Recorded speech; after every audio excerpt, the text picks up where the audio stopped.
Hey boys and girls, welcome back.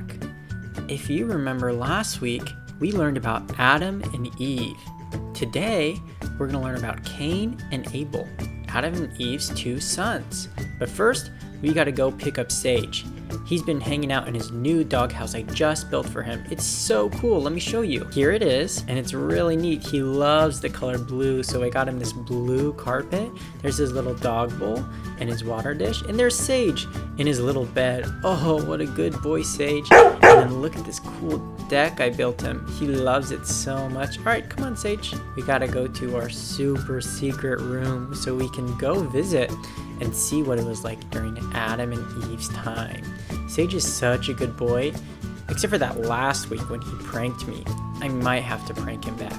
But don't tell Sage. I want it to be a surprise. Okay, so if you remember, we gotta go into our super secret basement, and then from there, we have to go to our time machine. With our time machine, it lets us go see Cain and Abel and see what they're up to. This story is really interesting because if you remember from last week, Adam and Eve made a mistake. So we'll see if Cain and Abel do the same thing. Okay, Sage, sit, be careful. We're about to go back in time. Here we go. So, like I said, Adam and Eve had two sons. Cain, who was a farmer, he worked in the fields, and Abel, who was a shepherd. One day, both Cain and Abel brought offerings to God. Abel brought the very best meat to offer God. This made God pleased. Cain only brought a couple good crops, not the very best of what he had. This made Cain very jealous of his brother, and when he got angry, he went to him in a field and killed him. When God asked where his brother was, Cain answered him rudely, "How should I know? I'm not my brother's keeper." But God saw Abel's blood on the ground and was angry. He punished Cain and sent him away from his home and family. Okay, so you're probably asking, what does all of this mean? Well, what it means is that when we don't offer God our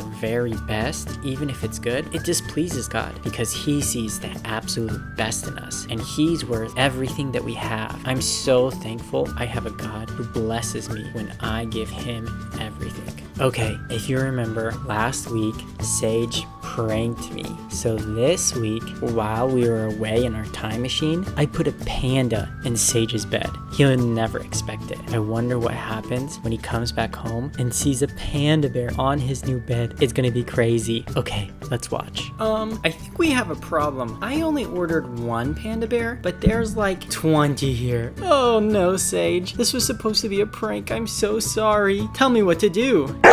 Oh, you're right. We could build an enclosure for them and we could have like a crazy cool panda party. Okay, well, gotcha. Sage makes friends with everyone, so it's really not a big deal. But I knew he was super surprised. Well, thank you so much for listening to this story. Please remember that God loves you so much. And if you like these videos, consider subscribing. Next week, we're gonna do Noah and the Ark and learn all about that. So stay tuned.